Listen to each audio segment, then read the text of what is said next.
That's Oscar de la Hoya. And he's not just venting, he's dropping a warning. The golden boy, Oscar de la Hoya. Ryan Garcia just shocked the boxing world by blowing through one of the most staggering paydays in the sport's history. See right away Ryan Garcia hopping out to the center of the ring. And the man who built him is now publicly questioning whether King Rai has anything left to show for it. That's right, a fighter who pocketed an estimated $50 million in a single night, who bet $2 million on himself, bought a $1.5 million ring the next morning, and told the world that's it, like it was pocket change, may now be staring down a financial reality that looks nothing like that celebration. So how does a boxer go from the biggest payday of his generation to his own promoter, publicly questioning his decisions, his judgment, and his future? In this video, we're going to break down exactly what happened. To understand how Ryan Garcia could be burning through his fortune, you have to go back to where it all started, because that origin story is exactly where the seeds of his current problem were planted. Ryan Garcia grew up in Victorville, California, the son of a boxing coach. He turned professional at 17 years old. His first professional fight was a TKO win in Tijuana in June 2016. His paycheck, roughly $55,000. For a teenager from the Inland Empire, that felt like the world. By the time he signed with Oscar de la Hoya's Golden Boy Promotions at 16 years old, De La Hoya saw what he would later describe as unlimited potential. I met the kid when he was 16, when he walked into my office with his parent, Oscar would later say. I gave him all the advice in the world, my struggles, this, that. I gave him everything on a silver platter. And for a while, it worked. Garcia's knockout power started doing the talk. When he demolished Romero Duno in 2019, his purse jumped to $250,000. He then pushed Golden Boy for more. His next fight doubled to $500,000. By 2022, he was guaranteed $2 million against Javier Fortuna, plus 70% of pay-per-view revenue, which pushed his total to approximately $3 million for a single night's work. Then came the fight that changed everything. April 22, 2023, Ryan Garcia versus Gervonta Davis at T-Mobile Arena in Las Vegas. The fight generated over $100 million in total revenue, 1.2 million pay-per-view buys, 22.8 million in gate revenue. Garcia lost by 7th round body shot knockout, but he still walked away with an estimated $30 million. That is the financial foundation of Ryan Garcia's career. Massive checks, fast money, and a lifestyle built to match every single dollar coming in. Here's what the research shows. After the money started flowing, Garcia moved fast. In 2022, he purchased a $3 million estate in Porter Ranch, California. 5 bedrooms, 6 bathrooms, a luxury pool, a spa, and sweeping views of Los Angeles. That's not a home, that's a statement.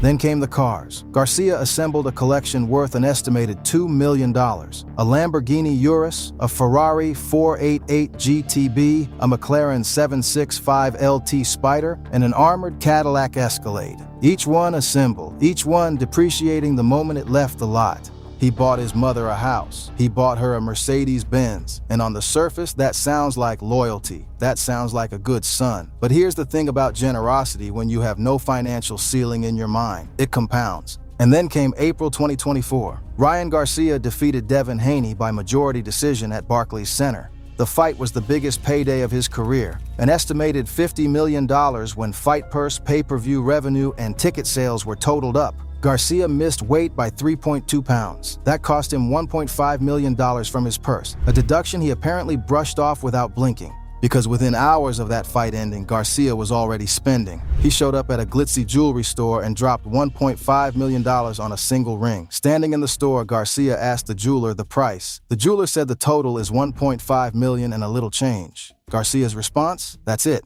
He then toasted the victory with Armand de Brignac champagne, partnered with Giorgio Armani, and posted the entire celebration for the world to see. In one night, after losing $1.5 million for missing weight, he voluntarily spent another $1.5 million on a ring. $3 million gone before the arena lights went dark. But here's where the story gets complicated and controversial. Garcia claimed he placed a $2 million bet on himself to win the Haney fight as a plus 500 underdog, and that it paid out $12 million. I felt really disrespected by Vegas, Garcia said. In my head, I said, this is going to be the biggest loss Vegas ever had in a minute. He posted screenshots, he posted the win. He told the world, if you bet on yourself. Now here's what the paper trail actually shows. Bets of that magnitude are almost impossible to place at legal U.S. sports books. Reporters who investigated couldn't find a single sports book that confirmed accepting bets above 5 figures for the fight. DraftKings briefly shared the story on social media, then deleted it. A spokesperson confirmed Garcia did not place the bet at DraftKings. So the $2 million bet may be partly myth, but the spending was very real. And it raises a legitimate question. If Garcia believed he won $12 million betting on himself, did that give him psychological permission to spend even more recklessly afterward? Because gambling isn't just something Ryan Garcia did once for a headline, it's a pattern. Garcia sat down with Monkey Tilt and told a story that should concern anyone paying attention. He recalled arriving at a casino with a $150,000 bankroll. By the end of the night, he had lost nearly all of it, down to just $6,000. Most people would leave. Garcia moved to the baccarat table with what was left, went on a heater, and recovered. He told the story laughing. But here's the thing, the fact that he stayed, that he doubled down with $6,000 instead of walking away from a 6-figure loss, tells you everything about his relationship with risk. Then there was the viral poker session with Neymar Jr., Jimmy Butler, and Chris Eubank Jr.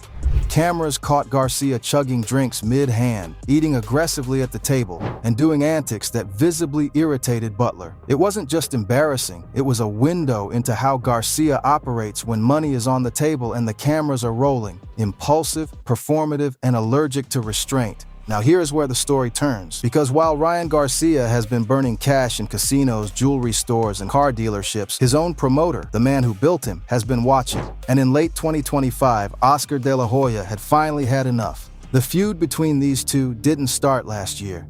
When Garcia lost to Gervonta Davis in 2023, something broke. Garcia filed a demand letter alleging Golden Boy had breached his promotional contract, specifically that a carve-out in his deal allowing him to fight on pay-per-view platforms beyond DAZN was never honored. Golden Boy fired back with their own lawsuit, insisting the contract was valid and had multiple fights remaining. By the summer of 2025, Garcia was telling Ring Magazine he wanted out entirely, that he had no interest in continuing with Golden Boy once his contract expired. But here's what the public record actually showed. De La Hoya told reporters, "We have multi-fights left. It's nearing the end, but we have multi-years left." Garcia's 1-year drug ban, the result of testing positive for Ostarine after the Haney fight, had extended the length of their agreement. Garcia wasn't as free as he was claiming. Then came October 2025. De La Hoya sat down with Ariel Helwani and pulled no punches. When Garcia responded to a simple congratulatory tweet about Golden Boy fighters with false Golden Boy on social media, De La Hoya's patience collapsed completely. "I understand the whole mental health thing. It's a serious thing. It really is. I know people who really are mentally ill, but there's a fine line where you're just being a jerk. Grow up," he went further. "I gave him his career, his opponents, his victories, and you throw it all away and blame me? And the most damaging detail of all? I haven't spoken to him at all. It's through a manager. Think about that." Garcia's own promoter, the man contractually obligated to build his career, wasn't on speaking terms with him. No calls, no meetings, everything filtered through intermediaries. That is not a functioning business relationship. That is a time bomb. Now here's where this stops being about drama and starts being about math.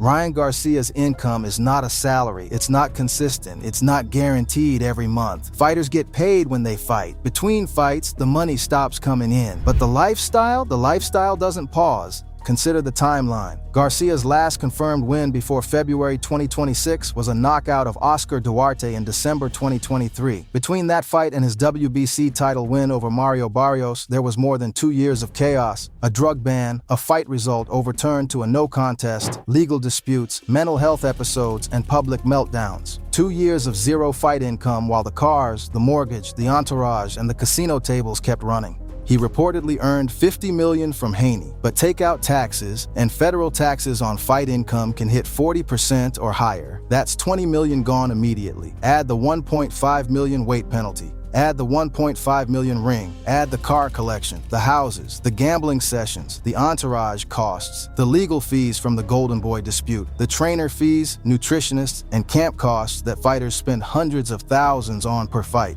The number that seemed unspendable starts looking very different. Garcia himself acknowledged the risk. At least once. After the Davis payday, he said, "Inflation gonna kill your money. You better get a good team." He talked about investments. He talked about business ventures, lifestyle brands, fitness deals, co-branded collaborations. But talking about investing and actually protecting your wealth are two completely different things. And Oscar De La Hoya, a man who has watched boxing fortunes evaporate up close for 30 years, seems to understand something about Ryan Garcia's trajectory that Garcia himself refuses to see. De La Hoya isn't just criticizing Garcia's behavior. He's describing a man who was handed every advantage, surrounded himself with the wrong people, made impulsive decisions with massive sums of money, and now can't even maintain a basic professional conversation with the one person contractually required to advance his career. That's not just a beef, that's a pattern, and patterns like that have a very specific destination. Two men, one empire built over 30 years of sacrifice, one built in 5 years of speed and spectacle.